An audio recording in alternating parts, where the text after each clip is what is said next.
13వ శ్లోకం.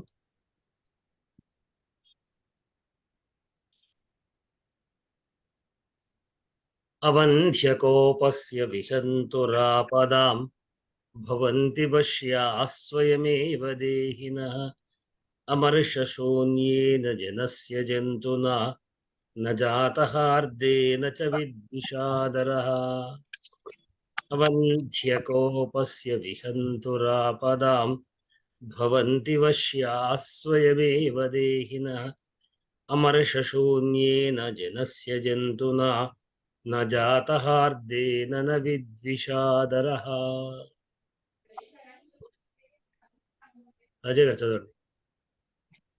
అవంధ్యకోపస్య నిహంతురాపదాం నిహంతు భవంతి నిహంతు అవంధ్యకోపస్య నిహంతురాపదాం భవంతి వశ్యాః స్వయమేవ దేహినః అమర్షశూన్యేన జనస్య జంతునా న జాతహార్దేన చ విద్విషాదరః.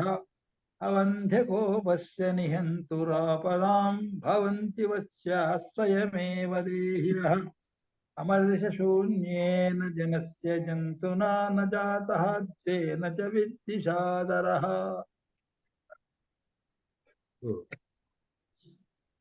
నమస్కారం అండి.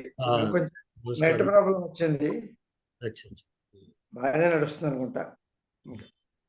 శైలజ గారు చదవండి. అవంధ్యకోపస్య నిహంతురాపదాం భవంతి వశ్యాః స్వయమేవ దేహినః అమర్షశూన్యేన జనస్య జంతునా న జాతహార్దేన చ విద్విషాదరః. అవంధ్యకోపస్య నిహంతురాపదాం భవంతి వశ్యాః స్వయమేవ దేహినః అమర్షశూన్యేన జనస్య జంతునా న జాతహార్దేన చ విద్విషాదరః.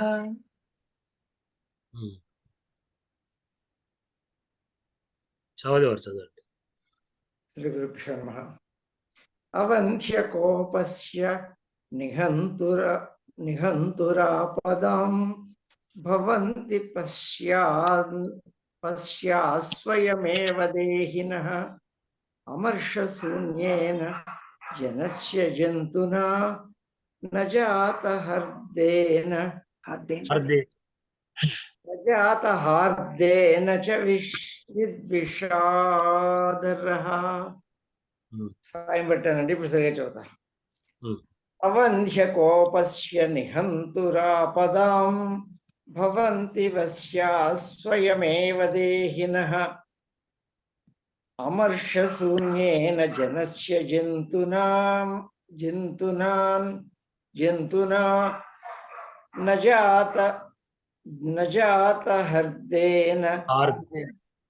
జాతహార్దేన చ విద్విషాదరః. దీంట్లో పాఠాంతరాలుగా ఇప్పుడు విహంతు అని ఒక పాఠాంతరం, అందుకని నేను విహంతే చదివినట్టున్నాను.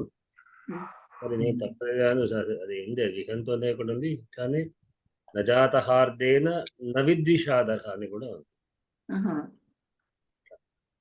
అదే నేను బహుశా అదే చదివి ఉంటాను, నాకు విద్విషాదర అనే చదివి ఉంటాను. నేను కింద చూడడం లేదు సరిగా శ్లోకాన్ని, ఎందుకంటే నాకు చెప్పినటువంటి గుర్తుంది కదా, అదే విధంగా శ్లోకం అంతా ఒకటిగా గుర్తుంటుంది. మరి మళ్ళీ నేను మీరు చా చదివేసరికి నేను కన్ఫ్యూజ్ అయ్యాను, మరి నేను తప్పు చదువుతున్నానా వేరేనా శ్లోకమ్మ పుస్తకం తీసుకుంటాను. అది పాఠాంతరంగా అంటారు, అంటే కొన్ని ఇట్లలో అట్లాను, కొన్ని ఇట్లలో ఇట్లాను కానీ ఉంటుంది. మీకు పాఠాంతరం అంటే తెలిసే ఉంటుంది. పాఠాంతరం ఏంటంటే పూర్వం ఉండే స్క్రిప్ట్లలో చేంజెస్ వచ్చినా కూడా అక్కడక్కడ మార్పులు వస్తాయి అనమాట. వేరే వేరే కాపీలో మారిన కొద్దీ. అయితే నేను నజాతహార్దేన విహంతు అని కూడా నిహంతు అన్నాడు. అదేంటో నిహంతు అన్నాడు, అది నీవి ఉపసర్గలు. హంతధాతువులకు నీవి అనేది ఉపసర్గలు. నీ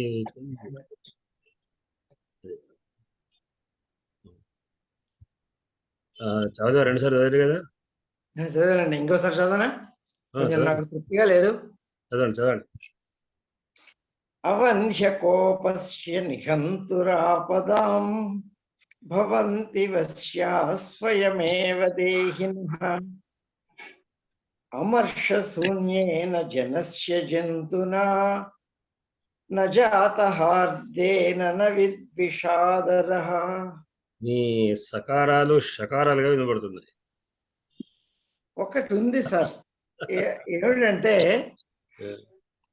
కొందరు శాని షాని కొంచెం దగ్గరగా పలుకుతారు, కొందరు శాని స్థాని దగ్గరగా పలుకుతారు. ఇక్కడ సకారాన్ని దగ్గరగా పలుకుతారు. నేను మీ దగ్గర ఎట్లా ఉంటుందంటే నేను సకారంగా పలుకుతాను, మీరేమో షకారాగా పలుకుతారు. అంటే మీ దగ్గర ఉల్టా ఉంది ఈ ప్రాంతం బట్టి అని నేను ఇప్పుడు శేఖర్ అంటే శేఖర్ అంటారు,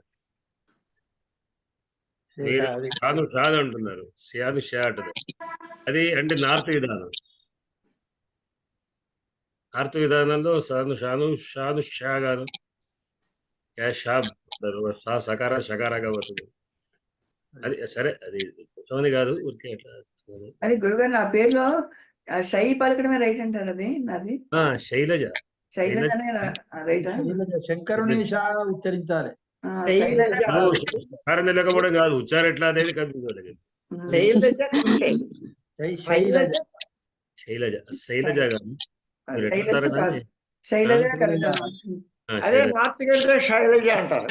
చాలా మంది అటువైపు ముంబై అటువైపు శైలజ సైకతం, శైలజ సైకతం, సైకతం అట్లా ఆ సై ఈ సై తేడా వస్తుంది. సైకతం అంటే సాకు షాకు మధ్యలో షకారం వస్తుంది. శంకరుడి గారు ఇది సా, అది షా. దుష్యంతుడు, ఇది అనసూయ, మధ్యలో శకుంతల. ఎక్కువ ఊష్మం షా అనాలి. షా గట్టిగా. దుష్యంతుడు విశేషము విశేషము షాలో వర్డ్ శకర్ విశేషము అక్కడ రెండో వస్తాడు. అట్లా దాన్ని మూర్ధన్య శకారం అంటారు. మూర్ధన్య శకారం, దంతవ్య సకారము, ఆడవ్య శకారం. సకారం ఏమో సా అనేటువంటిది దంతవ్యం, పళ్ళతో ఉంటుంది. పళ్ళ మధ్యలోంచి గాడ్ బయటకు వస్తుంది సా. ష అంటే నాలుగు కొంచెం పైకి లేచి మీద ఉన్న దాన్ని తాకుతుంది, తాళవ్యాది. షా అనేటువంటి దుష్యంత శకారం మూర్ధన్య, అంటే అది మీదకి లేస్తుంది, గంటను కొడుతుందా అన్నట్టుగా చేయలేదు. మూర్ధన్య శకారం అంటారు. ఏ అక్షరాన్ని ఎట్లా పలకాలి అని లఘు సిద్ధాంత కవులు వాటి వ్యాకరణలో వస్తుంది. వాటి యొక్క ఉచ్చారణ విధానం ఏమిటి, ఎట్లా పలకాలి అని ఇవన్నీ కూడా. సరే, లక్ష్మి గారు చదవండి, పదవి భాగం చేయండి. శ్రీ గురుభ్యో నమః. అవంధ్యకోపస్య నిహంతురాపదాం భవంతి వస్యా స్వయమేవ దేహినః అమర్షశూన్యే జనస్య జంతునా న జాతహార్దేన న విద్విషాదరః. అవంధ్యకోపస్య నిహంతురాపదాం భవంతి వస్యా స్వయమేవ దేహినః అమర్షశూన్యేన జనస్య జంతునా న జాతహార్దేన న విద్విషాదరః. దరః అవంధ్య కోపస్య ఒకటే, అవంధ్య కోపస్య ఒకటే. అవంధ్య కోపస్య నిహంతుః ఆపదాం భవంతి వస్యాః స్వయమేవ దేహినః అమర్షశూన్యేన జనస్య జంతునా న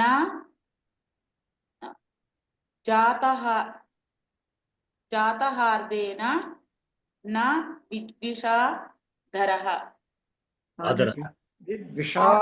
ఆదరః అంటే రెండు రకాలుగా ఉంది, దిశ దరహ కూడా ఉంది, రెండు పదాలు. అది రెండు రకాలుగా విరుపులు ఉన్నాయి.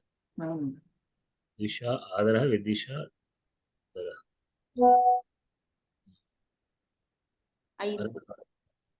అరుణ గారు చెప్పండి. గురుగారు.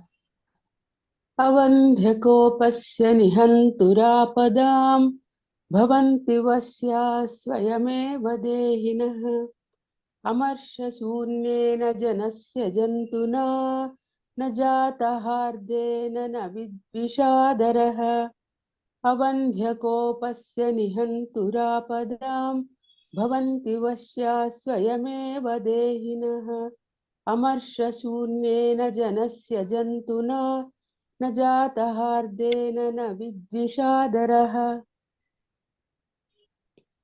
అవంధ్య చెప్పండి. అవంధ్యకోపస్య కోపయోః కోపానాం. అవంధ్యకోపస్య కోపశబ్దः అకారాन्तः పుల్లింగः షష్ఠేకవచనాन्तः. నిహంతుః నిహంత్రోः నిహంతॄణాం. నిహంతృశబ్దः ऋकारान्त पुल्लिङ्गः षष्ठेकवचनान्तः. आपदां आपदः निहन्त्रोः निहन्तॄणां. निहन्तृशब्दः ऋकारान्त पुल्लिङ्गः षष्ठेकवचनान्तः. आपदां आपदः आपदोः आपदां. आपत् शब्दो दकारान्तः स्त्रीलिङ्गः षष्ठेकवचनान्तः. भवन्ति भवति भवतः भवन्ति. भूसत्तायां कर्तरी लट् परस्मैपदी प्रथमपुरुष एकवचनान्तः. वश्याः वश्यः वश्यौ वश्याः. वश्य शब्दः अकारान्तः पुल्लिङ्गः प्रथम बहुवचनान्तः. स्वयं अव्ययम् एव अव्ययं. देहिनः देही देहिनौ देहिनः. देहिन् शब्दो नकारान्तः पुल्लिङ्गः प्रथम बहुवचनान्तः. अमर्षशून्येन अमर्षशून्येन अमर्षशून्याभ्याम् अमर्षशून्यैः. अमर्षशून्य शब्दः अकारान्तः पुल्लिङ्गः षष्ठेकवचनान्तः. तृतीय शून्येन. जनस्य जनयोः जनानां. जनशब्दः अकारान्तः पुल्लिङ्गः षष्ठेकवचनान्तः. जन्तुना जन्तुभ्यां जन्तुभिः. जन्तुशब्दः उकारान्तः पुल्लिङ्गः तृतीयैकवचनान्तः. न अव्ययं जातहार्देन जातहार्दाभ्यां जातहार्दैः. जातहार्द शब्दः अकारान्तः पुल्लिङ्गः तृतीयैकवचनान्तः. च अव्ययं विद्विभ्यां विद्विद्भिः. विद्वित् शब्दः षकारान्तः पुल्लिङ्गः तृतीयैकवचनान्तः. आदरः आदरौ आदराः. आदर शब्दः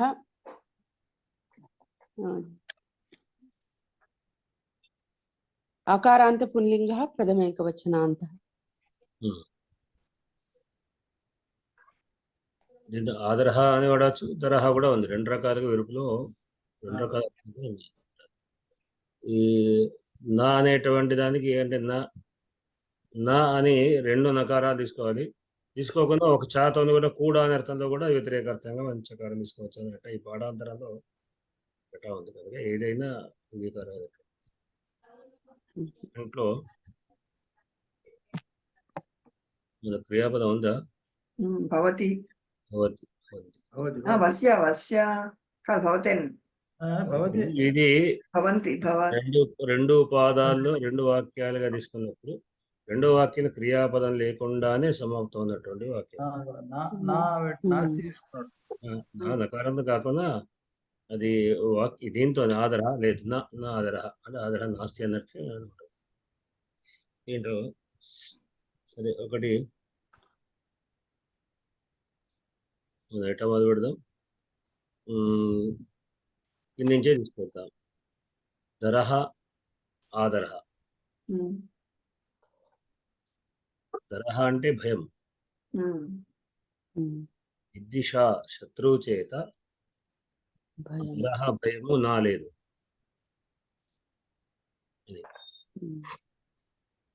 అట్లానే విద్విష అనేటువంటి చోట మళ్ళీ ఆదరం కూడా నాలేదు. అది ఆ విద్విష ఎట్లాంటిది? జాతహార్దేన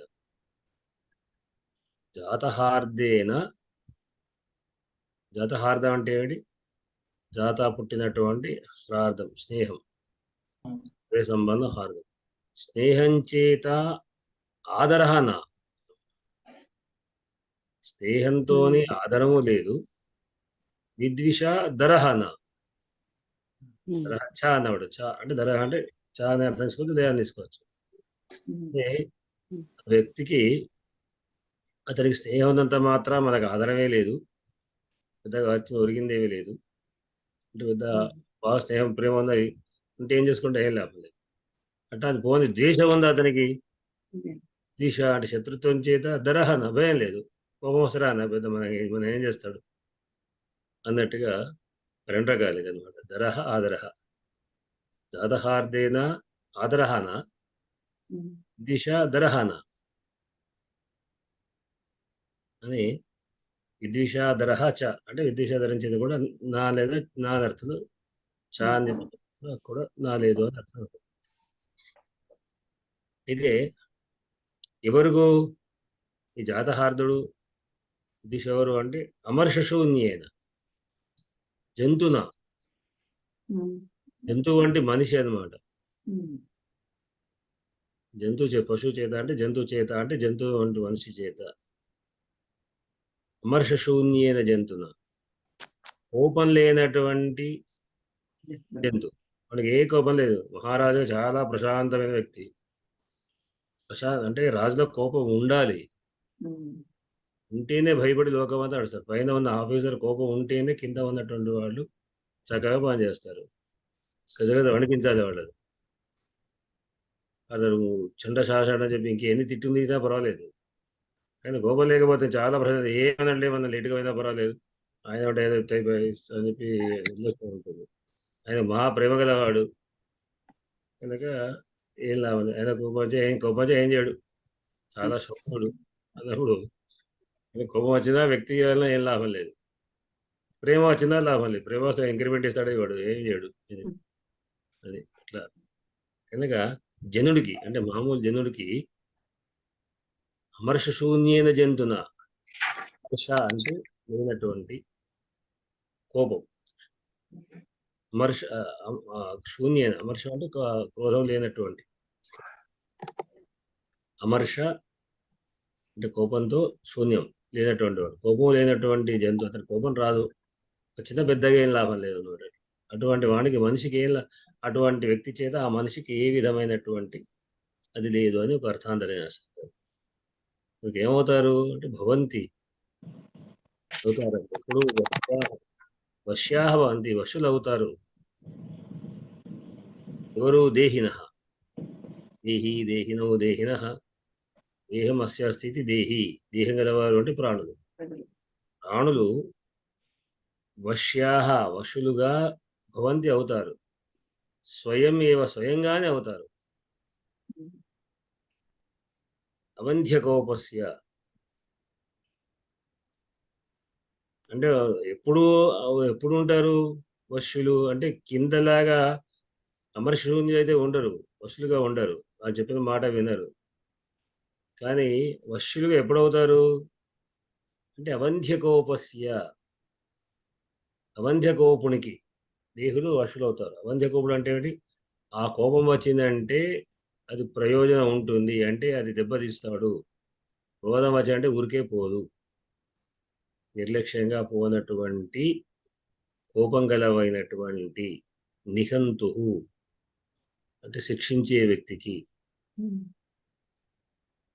అటువంటి వానికి ఆపదాం నిహంతు ఆపద తొలగించేవాడు.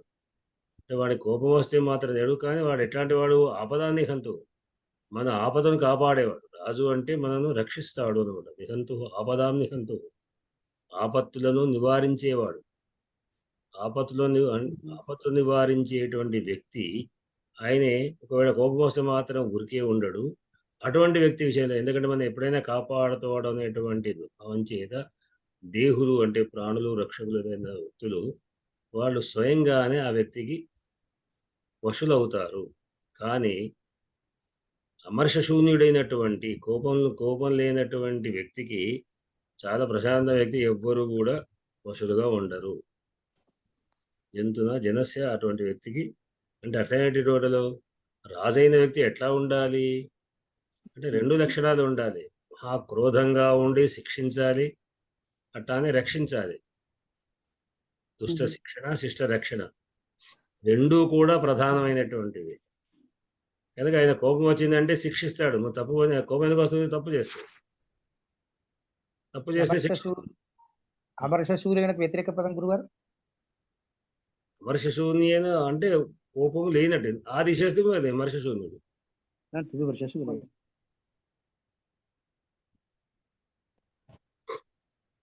ఇదే అమర్ష అంటే శాంతవుడు, క్రోధ శూన్యుడు. అమర్షశూన్యుడు అంటే శాంత కోపం లేనివాడు. కోపం లేనివాడు. కోపం ఉన్నట్టి వాళ్ళు. అమర్షశూర్యుడైన కోపం. అయితే అంటే టోటల్ భావం ఏంటి? రాజు యొక్క లక్షణము అవంధ్య కోపుడై ఉండాలి, అట్లానే ఆపదలు నివారించాలి. అంటే క్రోధం కలిగి ఉండాలి రాజు యొక్క లక్షణం. ఇట్లా ఊహను ఉగ్రం చేస్తే మొత్తం అక్కడక్కడ ఉన్నాడు భయపడి చేస్తారు. రాజుగారు కోపించుకుంటున్నా మనం పనులు చేయాలి, ఈ పని వాడు చేయకపోతే నీ సంగతి చెప్తా అంటే వాడు భయపడి పోవాలి. కోపగించ ఏం చేయలే అంటే ఏం చేయడు, సారీ చెప్తే అయిపోయినట్టుగా విడిచిపెడతాడు అంటే అట్లా స్వభావం ఉండకూడదు. కనుక ఆపత్తుని అందుకు ముఖ్యంగా ఏమిటి? ఆపదాన్ని హంతు, ఆపద కూడా తొలగిస్తాడు కదా. అంటే ఆయన తొలగిస్తారు. క్రోధం ఉన్నట్టు మాత్రం సరిపోదు, క్రోధం ఉండాలి, ఆపద వారిని రక్షించేవాడు కూడా, తను కాపాడుతుంటాడు కదా. కనుక అటువంటి వ్యక్తి విషయంలో వశ్యులై ఉంటారు ప్రాణులు. అంటే నీ క్రోధం లేదు కనుక ఎవరు వశులై ఉండరు. రాజ్య పరిపాలనలో క్రోధంగా ఉండాలి అని. అట్లానే ప్రశాంతమే గొప్పతనం అనుకుంటున్నాను. ప్రశాంతం గొప్పతనం కాదు. ప్రశాంతం గొప్పతనం ఎవ్వరు కూడా మాట వినరు. వాడు ఆయన యొక్క స్నేహం అని ఆయన బాగా ప్రేమగా చూస్తున్నాడు, ఏం క్రోధం లేదు, ప్రశాంతమైన వ్యక్తి. ఆయన యొక్క ప్రశాంతత్వం వల్ల మనకేం ఒరిగిందే లేదు. చాలా సంతోషంగా ప్రేమగా మాట్లాడుతూ ఏం లాభం? ప్రేమ మాట్లాడుతూ సంతోషం, అంతేకాదు దానికి వచ్చే నయ పైసలు అవే ఉండదు. కానీ అట్లానే శత్రుత్వం, కోపం వస్తుంది, కోపం వస్తే కూడా ఏం లాభం లేదు, ఆయన భయపడేది ఏం లేదు. కోపం వచ్చినా ఏం చేయడు, చేసే శక్తి లేదు అనే విధంగా. కనుక అటువంటి వ్యక్తులు ఎవరు కూడా జంతువులు వశులు కారు. కనుక నీవు అంటే ఈ విధంగా నీ వలన ఏం లాభం లేకుండా క్రోధం ఉచ్చరింపజేసి ఆ వ్యక్తి మీద, ఎవరు దుర్యోధన మీద క్రోధాన్ని కలిగింపజేసుకోవాలి, చేసి అతన్ని జయించడానికి క్రోధాగ్ని కలిగింపజేయాలి అని. అంటే ఇది ప్రశాంతమైన సాధువుల యొక్క లక్షణం శాంతంగా ఉండడం, రాజు లక్షణం కాదు. అందరికీ ఒకే ధర్మం ఉండదు, ఎవరెవరి యొక్క దాన్ని బట్టి వాళ్ళ ధర్మాలు ఉంటాయి. అందరికీ సమాన ధర్మం అనేది కాదు, వ్యక్తి ధర్మాలు వేరే వేరే ఉంటాయి. కనుక ఋషుల ధర్మాలు ప్రశాంతత ఉండాలి, రాజధర్మాలు క్రోధంగా ఉండాలి. అది అని చెప్పి అవంధ్యకోపస్య విహంతురాపదాం భవంతి వశ్యా స్వయమేవ దేహినః అమర్షశూన్యేన జనస్య జంతున న జాతహార్దేన న విద్విషాదరః. ఇది మనం మొన్నటి వ్రజంతితే మూఢధియ పరాభవం లాగా ఇది విడియైన పుస్తక శ్లోకం. దీంట్లో మనకు అలంకారం గురుగారు, దీంట్లో ఉన్న అలంకారం మనం అర్థాంతరం రాసి అనుకోవచ్చు. ఇందులో సంధులు ఒకటే అనుకుంటా, విద్విషాదర అనుకుంటా. ఏమి సందర్భంగా చెప్పేసి విత్ ప్లస్ విశారద, విద్విశారద చిత్వం అనుకుంటాను. విత్ కాదు అది, విద్విశారద. ద్విట్టి శబ్దము ద్విట్టు నుంచి ద్వేషం వచ్చింది. ద్విట్టి శబ్దం వీ ఉపసర్గ, విద్విట్ విద్విషారద. స్వయమేవ విసర్గ సంధులు, విసర్గ సంధు. జంతు ఆపద ఒకటి ఉంది.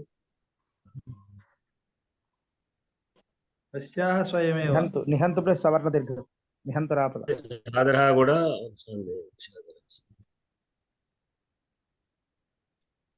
అంతే కదా. పశ్చాత్ స్వయం దాంట్లో ఏం లేదండి. సమాసం. శ్వాసం ఉంది కదా, చెప్పే కదా, శ్వాసం ఒకటి, నిఘంటు ఆపదం ఒకటి. చెప్పు మరి. విద్దిష ఆదర ఒకటి, విద్దిష ఆదర. సవర్ణం చదవనా గురుగారు? లోకం చదువులే. చదువు. అవంధ్యకోపస్య దిహంతురాపదాం భవంతి పశ్యాస్వజమేవ దేహినః అమర్షశూన్యేన జనస్య జంతునా న జాతహార్దేన చ విద్విషాదరః.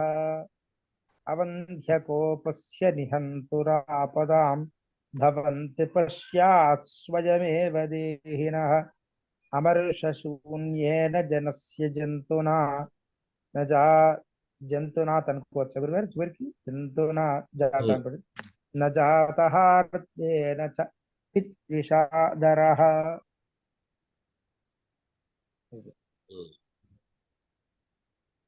సమాసాలు సమాసాలు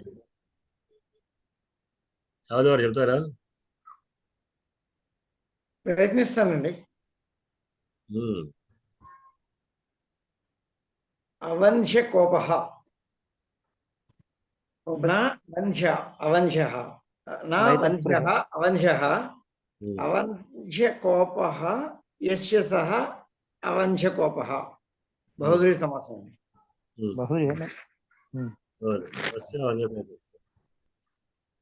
దేహి, దేహ, ఇక్కడ దేహ అన్నాడు, దేహ ఏషాం అస్తి ఇది దేహి అన్నాడు. దేహ అనే వాడతారా ప్రథమ విభక్తిలో?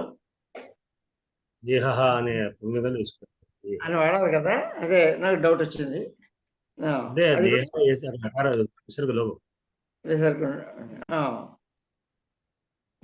వ్యాఖ్యానంలో కూడా విభక్తి లోపం అంటే కొంచెం ఇబ్బంది అవుతుంది కదా. అంటే మీరు కొత్త వాక్యం ఉంది కదా, మీకు సంధులు సమాసం కేవలం శ్లోకాలకే కాదు కదా. సంధుల సమాసాలు కరెక్టే, కానీ కొంచెం ఓకే మాకు కష్టంగా ఉంటుంది అంతే. అమర్ష శూన్య, అమర్షేణ శూన్య తృతీయ విభక్తి అనుకుంటున్నాను. తత్పురుషం, తత్పురుషం, సారీ తత్పురుషం. సంధులు కాదు. ఓకే. జాతహార్దేన, జాతహార్దేన హృదయస్య కర్మ, ఇక్కడ కూడా అంతే కర్మ అన్నాడు. హార్దం కర్మనే విసర్గలేదు. శబ్దం కర్మ కర్మణి కర్మాణి. ఓకే. హృదయస్య కర్మ హార్దం, జాతం హార్దం యస్య సహ జాతహార్ద, జాతహార్దః తేన జాతహార్దేన. ఇది బహువ్రీహి. మొదట బహువ్రీహి సమాసం, బహువ్రీహి సమాసం అంతే. తర్వాత వశంగత వశ్యాహ, వశంగత వశ్యాహ కూడా సమాసం. వశంగత వశ్యాహ ఏంటండి అది? వశం, వశం అన్ని దీంట్లో సన్నంతాలా అండి? ఏ సమాసం చెప్పాలి ఇది? సన్నంతాలే అన్నాడు. సన్నంతాల్లోనే వేసుకోవచ్చు. ఈ సన్నంతాలు విద్విషాదరః ఏమిటి? అర్థం కాలేదండి. విద్విషాదరః, విద్విషాదర వేరే, విద్విష వేరే, ఆదరహ వేరే. ఆదరహ వేరే, వేరే సమాసం కాదు. ఇంతే మరి. ద్విటి శబ్దం, ద్విట్ అంటే శత్రువు. ఓకే, అంతే ఉన్నాయి. ద్విటి దిశో దిశ, శత్రువు చేత, శత్రువు అంటే శత్రుతో కలవాని చేత.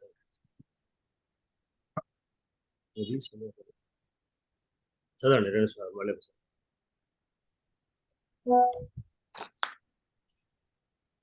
తొందరగానే అయిపోయింది. చదవండి మీరే. శ్లోకం చదవమంటారా? నాకు వినపడలేదండి.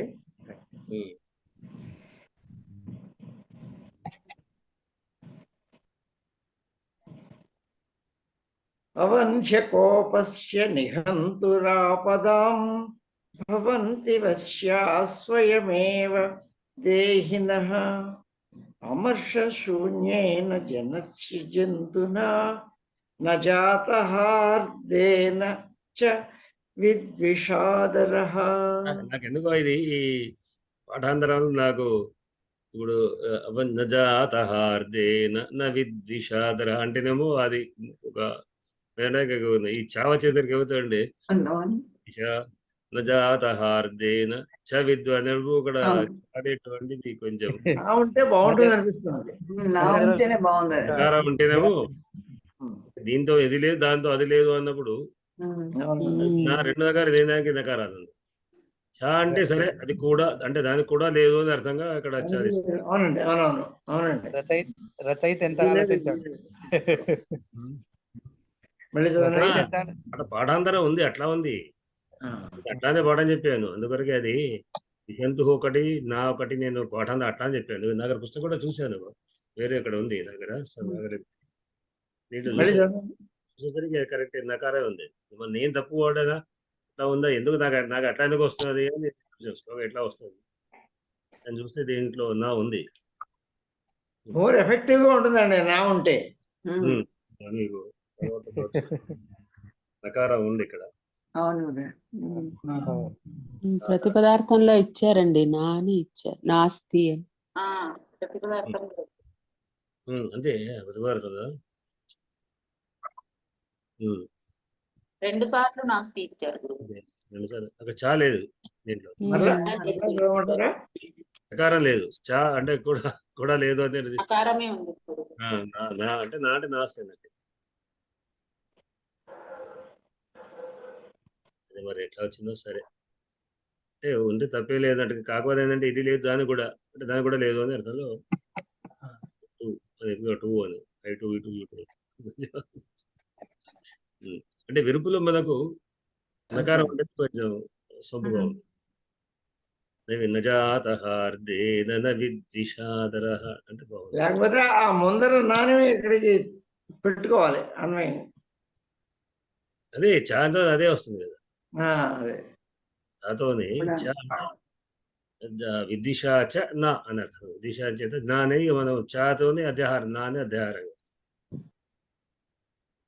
విదిషా దరహ నా దరహ చ అంటే నాస్తి అనమాట.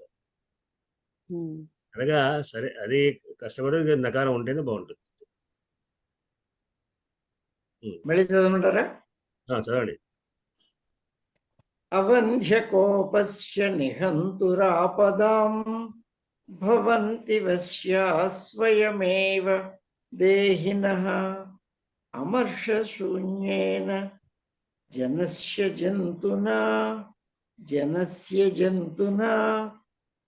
న జాతహార్దేన విద్విషాదరః. విద్విషాదర విద్విషాదరః. నా పెట్టి చదివాను.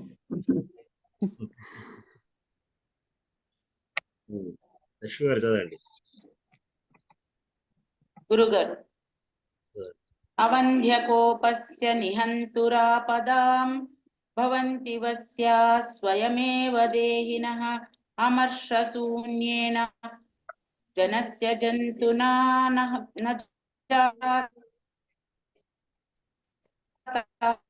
వాయిస్ బ్రేక్ జాతహార్దేన న విద్విషాదరః.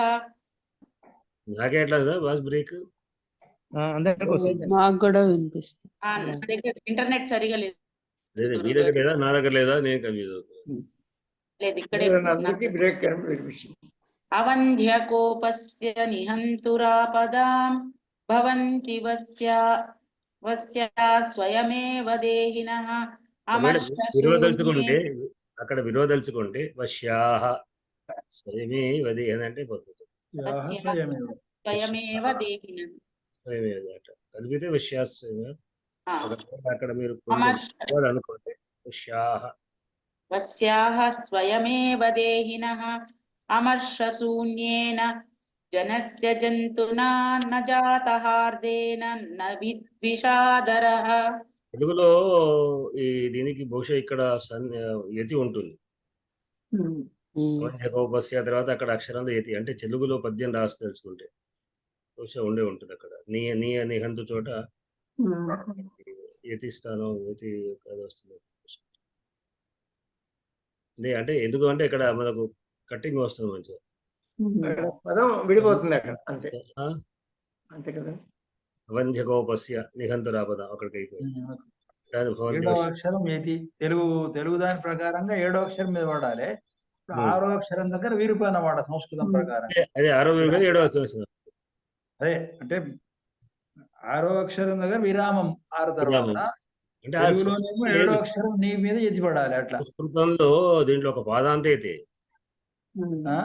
దీంట్లో పదార్థమే సంస్కృతంలో కానీ ఆ స్టైల్ అట్లా ఉన్నది దీని అట్లా దీని స్టైల్ అట్లా ఉన్నది. అంటే మొత్తం కూడా రాయవచ్చు రాసేవాళ్ళు అట్లా ఇంకో శ్లోకం మొత్తం కలిపే ఉంటుంది అట్లా కంపల్సరీ ఏం లేదు అంటే దీనికి పాదాంత అయితే మాత్రమే ఈ శ్లోకాల్లో ఉంది. పదార్థం అయితే వీరికి సంస్కృతంలో వజ్ర ఉంది ఉపేంద్ర వజ్రాలకు కూడా పదార్థం అయితే సంస్కృతంలో కంపల్సరీగా పాదాంత అయితే ఉంటుంది ప్రతి దానికి పాదాయతి లేకుండా ఏది ఉండదు పాదాంతం యతి అంటే అక్కడికి విరుపు కావాలి తెలుగు విధానంలో వర్ణసామ్యం కాదు అంటే ఇక్కడ పదాం అక్కడికి ఆగిపోవాలి అక్కడ తెలుగులో అట్టించి సగం పదం అక్కడ ఉంచి సగం ఇక్కడ చేయవచ్చుగా సంస్కృతం ఇక్కడ చేయడానికి లేదు అదే ప్రయత్నం చేస్తున్నాం మీరు చేస్తారు ఎవరు కూడా మీరందరూ కూడా సంస్కృతంలో శివకుమార్ చిన్నగా రాస్తున్నాం రాయండి ఇప్పుడు రాయడంలో మనం ఏమి ఇప్పుడు కావ్యాలు రాయడం లేదు తీసుకుపోయి పెద్ద మహాసభలో పెట్టడం లేదు ప్రయత్నం చేశారు తప్పులో ఒప్పులో రాలేదు నేను మా పిల్లలకి చాలా మందికి ఏం చెప్తుండేవాడిని అంటే మీ ఇష్టం వచ్చే పేర్లు పెట్టండి ఛందస్సుకు అనుకూలంగా ఆ గణాలకు అనుకూలంగా పేర్లు పెట్టండి మీ ఇంట్లో వాళ్ళ పేరు కావచ్చు దేవుళ్ళ పేరు కావచ్చు సినిమాల పేరు ఊళ్ళ పేర్లు కాదు పెట్టండి తయారు చేసి పెట్టుకోండి ఎట్లా ఒక స్టైల్ వస్తుంటే ఆటోమేటిక్గా పదాలు మనకు కావాల్సిన పదాలు పడుతుంటాయి ఆ పదాలతో తర్వాత అది వస్తుంటాయి కనుక నేర్చుకునేటప్పుడు మనం కేవలం ప్రాక్టీస్ కొరకు కనుక ఏమి ఇప్పుడు బాధబోధన లాంటి పుస్తకాలు కూడా ఏమంటే సంస్కృతం మాట్లాడేటప్పుడు సడన్గా మనకు ఒక పదం దొరకలేదు తెలుగు పదం వాడు ఇంగ్లీష్ పదం వాడు అక్కడ ఆ వేగం ఆగద్దు అదే చెప్పారు కృష్ణాచార్యుల వారు అదే చెప్పారు సంస్కృతం తెలియకుండా కుంజు అని పెట్టు అన్నాడు వాడు తర్వాత అదేం పదం అని చూడదు ఇంకొకటి ఏంటంటే కాశీ కృష్ణాచార్యుల బోధనలు దొరుకుతున్నామండి ఇప్పుడు దొరుకుతున్నాయా నేను తెప్పించాను సంస్కృత ప్రచార సమితి నేను నెంబర్ ఇస్తా తెప్పించుకోమని చెప్పండి 75 రూపాయలు సెట్ సన్నటి రాతతో వేశాడు అరుణ్ కుమారు సన్నటి రాతతోని వేశాడు నేను క్రియాబోధిని కూడా ఒకటి తెప్పించాను ఇంకొకటి ఆంధ్ర సంస్కృత నిఘంటు అది కూడా ఒకటి తెప్పించాను ఇప్పుడు 75 రూపాయలు ఏమిటది 75 రూపాయలు 3 బోధిన్లు ఏదండి 3 బోధిన్లకు 75 రూపాయలు బాలబోధిని 3 పార్ట్లు పాత రేట్ కాదు అది పాత రేట్ ఎప్పుడు 30 ఏళ్ల క్రితం రేట్ అది అదే మొత్తం మీద పంపించాడు నాకు నేను పోస్ట్ తెప్పించాను కృష్ణాచార్యులు సన్నటి రాతతో వేశాడు పోతే కొంచెం చిన్న అక్షరాలు వేశాడు మళ్ళీ ప్రింట్ చేశారు ఈయన దగ్గర ఉన్నాయి మంచిగా ఉపయోగపడతాయి మళ్ళీ ప్రింట్ చేశారు మళ్ళీ చేసినట్టున్నారు అది బాగుంటుంది బాధపోతే అందరు తెప్పించుకోండి తెప్పించుకోవాలి అదే మీరు ఇంట్లో ప్రాక్టీస్ చేస్తే మళ్ళీ మనం మొదటి అంటే మనం స్టార్టింగ్ పాయింట్ లో మనం పాఠం ఏం చెప్పుకున్నా అవన్నీ దాంట్లో ఉంటాయి బాధపోతే రూట్ లోనే నేను వెళ్ళాను పాఠం కూడా అట్లానే కూడా వచ్చాను అదే విధానంలో అంటే దాన్ని కాపీ కాదు కానీ ఆ ఫాలోయింగ్ అదే స్వయంబోధిని అన్నమాట మీద కొన్ని పదాలు ఇస్తాడు తర్వాత వాక్య నిర్మాణం ఉంటది తెలుగులో తర్వాత సంస్కృతంలో ఆ మీటి పదాలతో ఉపయోగించుకుంటే మనం మన సంస్కృతిని తెలుగులోకి సంస్కృతి బాలబోధన తెప్పించుకొని ఇంట్లో మీ పిల్లలకు కానీ మీ ఇంట్లో ఉన్నటువంటి వాళ్ళకి నేర్పడం ద్వారా మాట్లాడుతుంటే వాళ్ళు కూడా మాట్లాడుతుంటే అవుతుంటే మనకు వస్తుంది నిజానికి వాళ్ళు నేర్చుకోవడం కాదు వాళ్ళకు నేర్పితే వాళ్ళకి ఏమో వచ్చింది వాళ్ళకి రాదే కాదు మనకు వస్తుంది మనకు రావాలని ఇంకోటి చెప్పాలి అది మంచి పద్ధతి అదే ఒకరికి నేర్పితేనే మనకు వస్తాయి అంతే మనకు బాగా వస్తుంది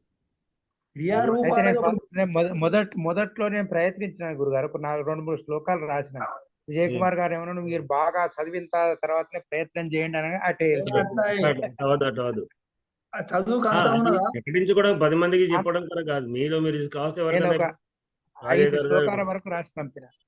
మీరు ఈ దీంట్లో పెట్టే బదులు అంటే తప్పులు ఉన్నప్పుడు మనం గ్రూపులలో పెడితే ఇట్లాంటివి వస్తాయి.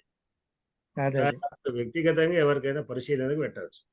మా అవధాని గారికి పెట్టుకుంటే కాదు, చదువుకుంటానికి అంత ఉన్నదా? అది ఒడుతుంది, ఎన్ని సంవత్సరాలైనా చదువు ఒడవదు. అది తర్వాత రాయాలి. అంతే.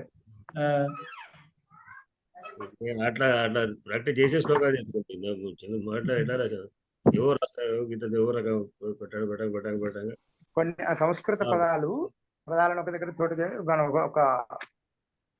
ఒక పద్ధతి ప్రకారమే ఫస్ట్ గణాలు రాసుకొని మీరు మొన్న ఇప్పుడు అరుణ గారు మీరు అక్కడ వచ్చారు కదా, గ్రంథాలు గారు శైలజ గారు అక్కడికి గ్రంథోత్సవం దాంట్లో ఉంది కదా, ఏది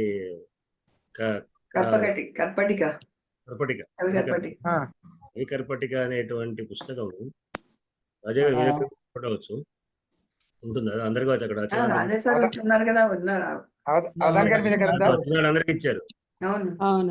కర్పటిక ఒక్కసారి మీరు తీసి చూడండి, దాంట్లో నేను నా అభిప్రాయం కూడా ఉంది,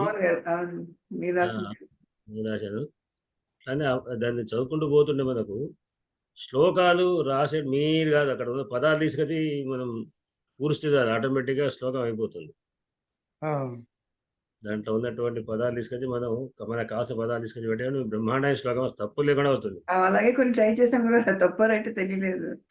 అంటే అక్కడ ఎన్ని అక్షరాలు ఉంది కదా, ఎన్ని అక్షరాలు నాలుగు అక్షరాలు ఇంకో కొన్ని అక్షరాలు, ఇన్ని అక్షరాలు గురు ఇన్ని అక్షరాలు ఇన్ని అక్షరాలు, అంటే ఒక పాదాన్ని విరగొట్టి ఇక 3 అక్షరాలకి ఈ పదం, ఇంకో 4 అక్షరాలకి పదం, ఇట్లా అని దాంట్లో ఏర్పాటు చేసి పెట్టాడు.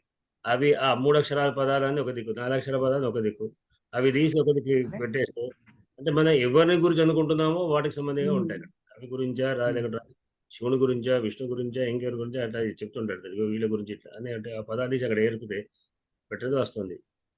కానీ నిజానికి అది సరైన మార్గం కాదు, జస్ట్ అది నేర్చుకోవడం వరకు మాత్రమే. కానీ సొంతంగా పదాలు పెట్టడం బెస్ట్ అన్నమాట. ఒకసారి చూస్తే కొల్లం ప్రకాష్ గారు ఛందస్సు అనే ఒకటి గ్రూప్ రెడీ చేశారు. దాంట్లో చాలా ఇచ్చారు కదా మనకు, ఒక అందరి కాపీలు కూడా కొంతమందికి ఇచ్చినట్టున్నారు. పద్యాలు ఎట్లా రాయాలని, పద్యాలు ఎట్లా రాయాలనేటువంటి దాన్ని ఇచ్చారు. అది మంచిది, అది కూడా తీసుకొని మీరు ప్రాక్టీస్ చేయొచ్చు, అంటే సొంతంగా. అవధాని గారు కప్పటిక పుస్తకాన్ని రేపు మన ఇద్దరం కలిసి కలవబోతున్నాం హైదరాబాద్ లో, అందజేయగలుగుతారా? నా దగ్గర ఉన్నది కానీ ఎక్కడ ఉన్నదో మళ్ళీ దొరకదు అది. అవి అందుకే మిమ్మల్ని ఆ రోజు రమ్మన్నాను. ఆ బుక్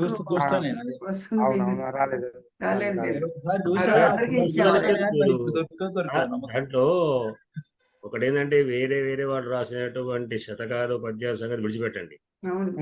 మనకు అవసరం ఉన్నటువంటి వృత్తాలతో ఉదాహరణగా కనుక మనకు అనేక వృత్తాలు దాంట్లో దొరుకుతాయి.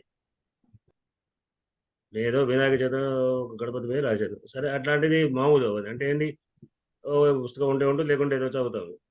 కానీ ప్రత్యేకమైన విభిన్న వృత్తాలతో చేశాడు. మనకు అది రెఫరెన్స్ బుక్ అంటే అది మనకు ఎన్ని వృత్తాలు, పలానా 100 వృత్తాలు, రకరకాల వృత్తాలు దొరుకుతాయి. ఏ వృత్తం సెలెక్ట్ చేసుకోవచ్చు, దాని శ్లోకం చూసి దాని విధానం తీసుకోవడం బాగుంటుంది. అది చాలా మంచి మంచి పుస్తకాలు దాంట్లో చాలా మంది రాసినట్టు మంచి ప్రయత్నాలు చేశారు. అది ఆ వృత్తాలకు సంబంధించి చాలా ఉంది, విభిన్న వృత్తాలతో రాయడం అనే విధానం చాలా బాగుంది. అది మనకు బాగా యూజ్ అవుతుంది. సరే బంధాలు, చిత్రకవిత్వాలు అవన్నీ మనం ఏం చదువుతాయి కావు, వాటిని విడిచిపెడదాం, కానీ అవన్నీ కావు, కానీ కష్టపడాలి. చిత్రకథ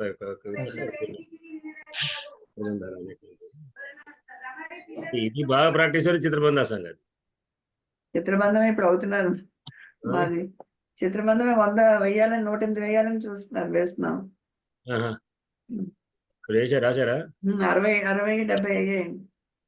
వెరీ గుడ్. అదే గ్రిప్ ఉండే వస్తుంది. నాకు అది ఇష్టంగా కూడా ఉందా చిత్రబంధం.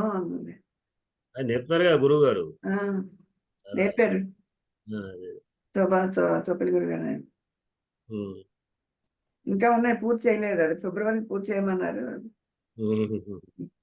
సంతోషం. 108 చేస్తానన్నాను ఎలాగైనాను. ఇంకా 70 అయ్యాను. Very good. అభినందనలు మీకు. చాలా శ్రమతో కూడుకున్న పని. ధన్యవాదాలు. అది. మీరు కూడా మీరు ఖచ్చితంగా మీ శ్లోకం కూడా ఒకటి తీసుకున్నాను, ఆహా. పెడతాను గ్రూప్లో. అచ్చా అచ్చా. అంటే కొంతమంది కవులు కూడా తీసుకోమని వేయమన్నారు. మావే స్వీయ పద్యాలే కాకుండా వేరే కవులు కూడా తీసుకొని రాయమన్నారు. వాళ్ళ పద్యాల్లో కూడా దానికి అవసరమైన, దానికి సరిపోయినవి ఏమున్నాయో ఆ పద్యాలు తీసుకొని గురుగారు వేయమన్నారు. అచ్చా అచ్చా. దానితోటి వేశాను. మీది అనంతకృష్ణ గారిది, మీ ఇద్దరివి వేశాను. అదే చిత్రకవితలు అంటే ఏం లేవు కదా, అంటే పొంద కవితలు లేవు. లేదు, అలా ఉన్నవే ఎంచుకున్నా. అంటే ఒక పదం వచ్చినట్టుగా ఉన్నది అదే పెడతాను, నేను గ్రూప్ లో పెడతాను. సరే సరే. ఏ చిత్రం నవ్వుతే ఆ చిత్రంలో అడ్జస్ట్ చేస్తారన్నమాట. ఉమ్. ఖడ్గమా తారనా ఏ చిత్రంలో అడ్జస్ట్ అయ్యేటటువంటి దాన్ని పెట్టి మొన్న అట్లా. మొన్న దోమకొండ సంస్థానం వాళ్ళు నిర్వహించినటువంటి కార్యక్రమం, సాహిత్య కార్యక్రమం పెద్ద నిర్వహించారు. ఉదయం సాయంత్రం దాకా దాంట్లో దాదాపుగా ప్రసంగాలు ఎక్కువ ఉన్నాయి. అంటే సంస్థానాలు నిర్వహించినటువంటి తెలుగు సాహిత్య సేవ గతంలో చాలా ఏళ్ళ నుంచి ఎవరెవరు ఎట్లా ఏ సంస్థానాలు ఎవరెవరి కవుల్ని పోషించారు అనేటువంటి విషయం గురించి. దాంట్లో ఆయన మన వెంకటాచార్య గారు ఎవరు వైద్యం అతనే ఇది చిత్రబంధం. బాగా ఆయన వీటి మీద ఆయన ఒక పెద్ద క్యాలెండర్ లాగా ఇచ్చాడు. అవును, నా దగ్గర ఉందా? ఉన్నది. నేను అన్ని క్యాలెండర్ ఇస్తారో అని అనుకున్నాను. ఎన్ని క్యాలెండర్ ఏం చూసుకుంటారు, చాలా ఉన్నాయి అందులో. ఈ వైకుంఠపల్లి దీనిలాగా పెద్ద చార్ట్, పెద్ద చాలా పెద్ద ఉంది ఇక్కడ. దాంట్లో అనేకటువంటి బంధ కవిత్వాలన్నీ కూడా అవి వేసి డిజైన్స్ వేసి పద్యాలని దాంట్లో పెట్టి చేశాడు. దాదాపు ఒక 10-15 పైగా ఉన్నట్టు, 15 అట్లా చూశాను. అది చూసిన తర్వాత నా వెంబడి ఇంకొక మా ఫ్రెండ్ వచ్చాడు, క్రికెట్ నా వెంబడి రమ్మన్నాడు. సరే క్యాలెండర్గా తీసుకున్నాడు. ఈ తర్వాత చూసి ఇది ఏమిటి నాకు అర్థం అయితే అన్నాడు. ఇది అర్థం కాదు అది, ఎందుకంటే అది కవులకు సంబంధం. ఏదో క్యాలెండర్ కాదు, ఏకుండా క్యాలెండర్ కాదు, ఏమని బుక్కులు వేసాడు, బొమ్మలు వేసాడు అని ఉంది. ఏమిటి అని అంటే ఇవి చిత్రబంధ కవిత్వాలు ఉంటారు.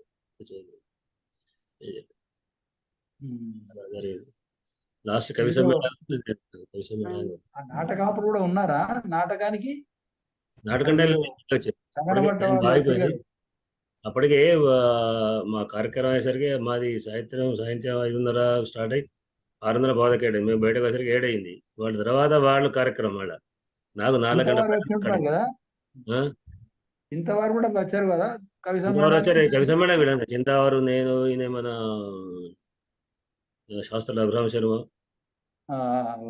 అంజయ్ గౌడ్, తర్వాత వీళ్ళంతా మియాపూర్ నుంచే వచ్చినట్టు అందరూ కూడా. ఎవరు? మియాపూర్ నుంచే వచ్చారు. అంజయ్ గౌడ్, తర్వాత ఈయనే మన సత్యనారాయణ, అన్నపరెడ్డి కాదు, ఇక్కడ అక్కడ ఉంటారు కదా, నేను కలుస్తుంటారు పరమార్థ కవి. వెల్దండ సత్యనారాయణ. వెల్దండ సత్యనారాయణ గారు. ఇంకా శాస్త్రుల రఘుపతి శర్మ. రఘుపతి శర్మ కూడా వచ్చాడా? రఘురామ శర్మ వచ్చాడు, రఘుపతి శర్మ. రఘురామ శర్మను ప్రసంగం, రఘుపతి శర్మను కవిత్వం. కవులకు టైం వచ్చేది. పొద్దున 9:30 10-11 స్టార్ట్ అయిందంటే సాయంత్రం 4:30 దాకా వారి ప్రసంగాలే ఉన్నాయి. పేపర్ సబ్మిట్ అనమాట. ఒక్కొక్క సంస్థ మీద ఒక్కొక్కటి ఎప్పుడు 1 అరగంట ఒక్కొక్కటి ఎప్పుడు వచ్చారు. ఇక మాదంతా ఇక సింపుల్ గా 2 పద్యాలు ముగించండి అన్నట్టు. లాస్ట్ కవి సమ్మేళనకు వచ్చరికి గత పద్యం అయిపోతుంది. దాదాపు 5:05కి మొదలైతే 6:30 6:30 వరకు 6 వరకు అయిపోయింది. ఎక్కువ లిమిటెడ్, 10 మంది కూడా 9 మంది 9 మంది మొత్తం వచ్చారు. నాటకం ఇప్పుడు ఉండే నాటకం నా తర్వాత 7:30 నాకు 3 గంటల ప్రయాణం అక్కడి నుంచి. నేను 7ంటికి వెళ్ళి అంటే ఇక్కడికి వచ్చి 10-10:30 అయింది. మొన్న కూడా జరిగింది కదా, మన కుప్పమాంబ ప్రతాపరుద్రి ఏమో చేశారు మొన్న. ప్రతాపరుద్రి ఎక్కడ అదే అయితే అది దోమకొండలో ఏమో ఇప్పుడు నేను చెప్పేది అదే ముచ్చట దోమకొండ ముచ్చట. అదే అయితే వాళ్ళ అంటే దాన్ని అడిగారు ఆయన దత్తాత్రేయ శర్మ గారు. దర్శన్ గారు మాట్లాడిచారు కానీ ఉండమని లేదు. మా మా సంగతిపడ దర్శన్ గారు నువ్వు ఉండు అన్నాడు. చూస్తాలే అని అనగానే నేను అప్పటికే మా డ్రైవర్ వెళ్ళిపోవాలి అంటాం. అలాగేందంటే మళ్ళీ వేరే పోవాల్సింది. నేను మళ్ళీ హైదరాబాద్ పోవాలి దించేది. నేను సరిగ్గా 11 అయింది. పడుకోసరికి 11 నిజామాబాద్కి ఎంత దూరం ఉంటుంది దోమకొండ? నిజామాబాద్ కామారెడ్డి దగ్గర. నిజామాబాద్ పోకముందు కామారెడ్డి దగ్గరనేనా ఇది? అట్లా కామారెడ్డి నుంచి 15 కిలోమీటర్లు. అట్లా ఒక్క అయాచితం వారికి దగ్గర. ఆయన కూడా వచ్చాడు. అయాచితం కూడా వచ్చాడు. కైసం మోడల్ ఆయన వస్తాడు నిజామాబాద్ లో, పెద్ద ఫిగర్ అయినా. అయాచితం అక్కడ ఉన్న నాకు వారం క్రితం నేను నిజామాబాద్ మేము కలిసాము. పుస్తకావిష్కరణ పుస్తకావిష్కరణ పోయినా కదా, దాంట్లో కూడా ఆయన అధ్యక్షుడు, ఆయన విశ్రాంతి, నేను ఆయన ముఖ్య అతిథి విశ్రాంతి కూర్చోబెట్టారు. దాంట్లో ఉన్నాను. ఈ దాంట్లో వచ్చాక కొంతమంది దీంట్లోకి వచ్చారు. నిర్వహణనేమో బోచ్కర్, ఓం ప్రకాష్ బోచ్కర్ అవధాని. మీకు తెలిసి కూడా శైలి గారు ఓం ప్రకాష్ బోచ్కర్ ఉన్నారా? రామభజ నుంచి ఆమె వచ్చింది, సరస్వతి రామేశ్వరి. సరస్వతి భక్తి సాధనలో ఉన్నది.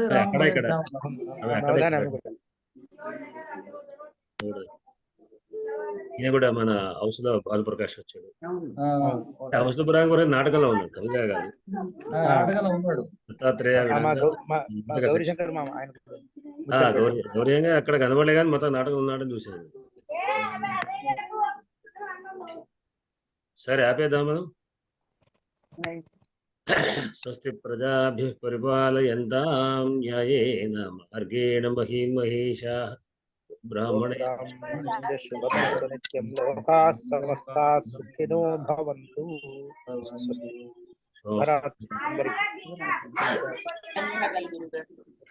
ఈ ఉత్తరాయణంలో గురుగారి ఆదేశానుసారం శ్లోకాలు రాద్దాం.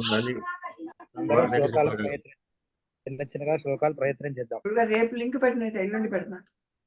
రేపొద్దు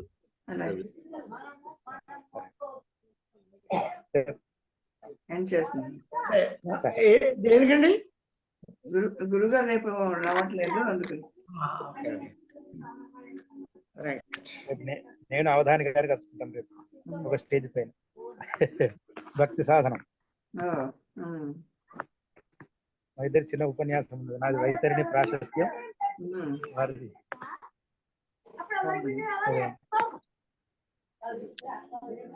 ఏం చేస్తున్నాను.